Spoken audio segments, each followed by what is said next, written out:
All right, new stuff. This is section 8.2. This is about a technique called integration by parts. And it's a technique to sort of reverse the product rule. We're going to kind of use the product rule to justify why this setup works. It also is kind of a two-handed U substitution. There are sort of two different substitutions we're going to do. But no reason to get too far into the explanation before we actually write some stuff down. So let's start with the product rule, right? So recall, and I'm going to use some pretty specific notation here, designed to match with the typical notation for this technique for integration by parts. So if you've got a function f of x and it's the product of two functions, right? You're trying to take a derivative of this, and so u and v here are full-on functions, not just variables u and v. So this would be, a quantity x squared plus 1 times a cosine of x or something, right? So two different functions. Then, right, your derivative, right, your f prime of x would be our product rule. So that's going to be, right, sort of a u prime times v plus u times v prime, right? Something kind of like that. What I'm going to do quickly is use just a little bit of an alternate notation to write the same thing. So rather than use u prime, I'm going to call it du, and I'm also then just going to kind of flip this, right? So that would also be, you could think of this as v times the derivative of u plus u times the derivative of v. On purpose here, kind of playing fast and loose with some of this notation. If you look in the textbook, they have a little bit more of a correct, I guess you would say, a little bit more of a specific, very sort of well-notated version. I'm playing a little fast and loose just to try to hopefully make it as clear as possible where all these pieces are going. Right, so the idea is you've got your product rule. If u and v are sort of the things for multiplying together, then your derivative, right, you kind of have the derivative of one times the other original plus the other times the other derivative, right? You have these kind of mixed pairs. So, okay. What else? So then let's take that setup, and what we're going to do is throw an integral on it, right? The idea here is, so if I say, right, so then what would the antiderivative be? What's the best way to write this? Well, so this is the derivative, right? So if I wanted to get from this back to here, right, I would do, right, an integral, right, of f prime of x dx. That would get me back to f of x, right? And then that's really the same thing as the original u times v. And so then the move here is all I'm doing is I'm taking this and I'm throwing an integral on it, right? So then that means my product rule I can also do as an integral. So that would be sort of the integral of these two, right, added together.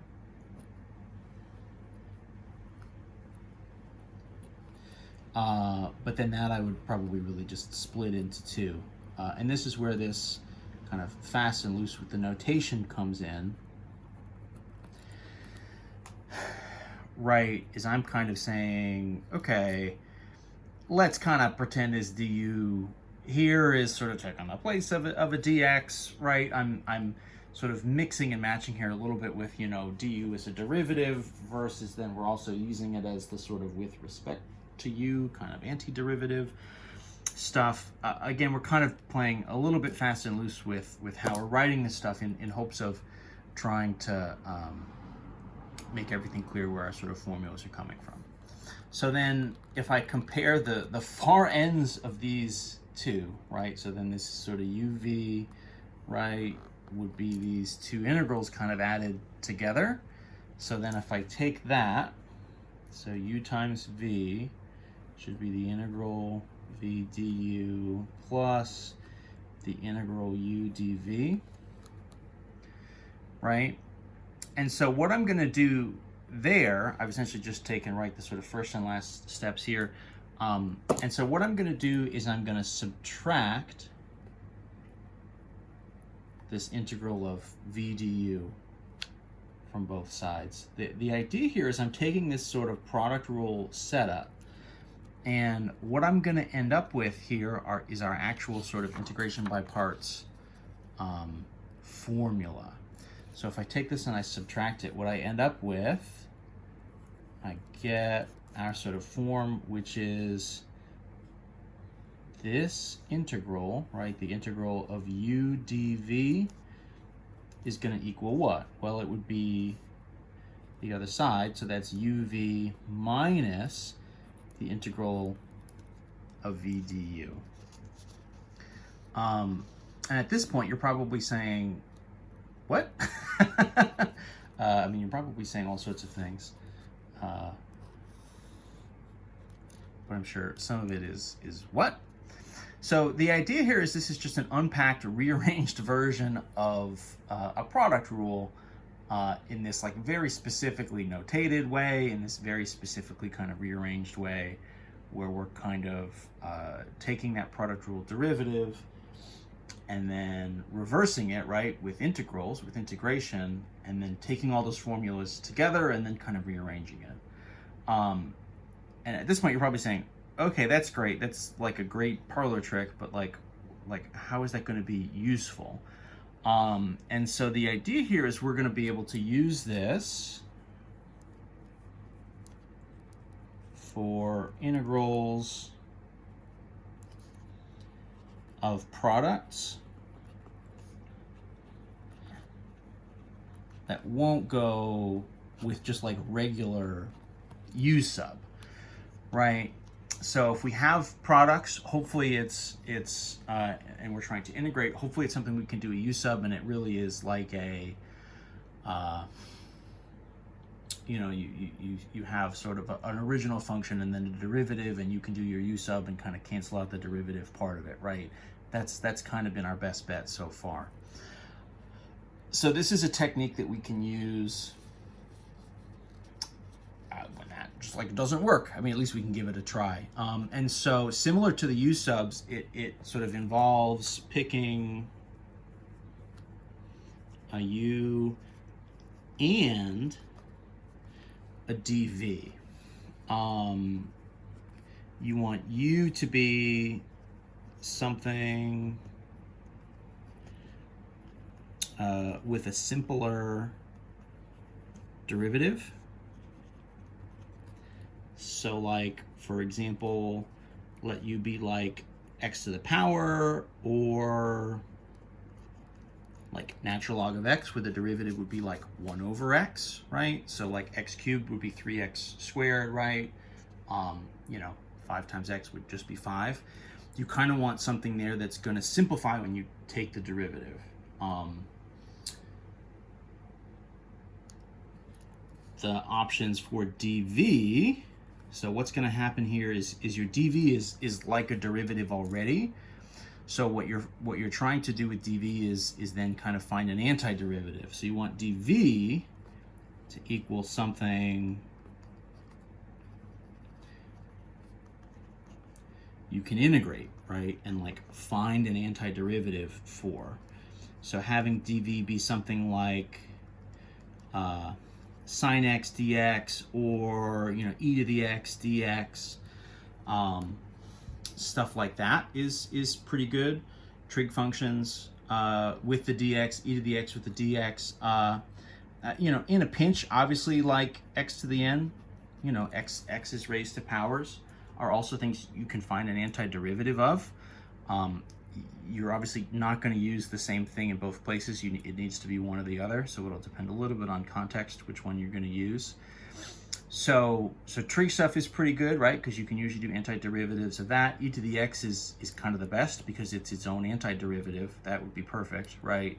But even this power. Part of what's going along with this is when you do the dv, you're going to include the dx as a part of it. So let me just like run a simple version of this down. And then of course, obviously we'll do some more. So let me try to do a short example, just so we have something as a reference here. So again, our form, right? So it's the integral of u dv, is this uv minus the integral of v du. So let's do the integral of x times cosine x dx. So again, you want to pick a u and you want to pick a dv. So let's pick u equal to x, right? We said x to the x to a power is great. That means, right, of course, du dx is 1. So then dx would kind of equal du. What we need from this is we need u, we need du, and then we also need v and dv, right? Now, in theory, right, what we're picking, if this is my u, kind of by definition, then the rest of this has to be dv. That kind of fits with the form, right? Is we said a trig function works as a good dv. So then let dv equal cosine x dx. And then what that means for us, right, is the integral of that, right? If I do a quick antiderivative, right, the integral, I mean, this is essentially 1 dv, that would be v. And then the antiderivative for cosine, right, would just be sine of x. I'm going to ignore any like plus c type stuff here. I only want the values. I'm kind of ignoring any plus c values here until we get to the very, very, very end. So the form of this, right, the integral of u dv, right, so that should be uv minus the integral of v du. So let's try to lay all this stuff out, right? So this was x times cosine x dx. So this should be u times v. So what the heck was u? U is x times v, which is sine of x, right? So that's u, that's v, minus the integral of v du, right? V du. So v is again sine of x. And then du, it is dx, right? So this is kind of a weird formula. What you get is just like half of it just is a thing. X times sine x just is it. That just is done, right? So that's great, right? This was du and this was v. And then this piece is just going to be a, in this case, ideally, it'll just be a nice integral that I can actually take an antiderivative of, right? So minus the antiderivative for sine x. The antiderivative for sine x is negative cosine x, so minus negative cosine x, and then I can throw my big plus c on.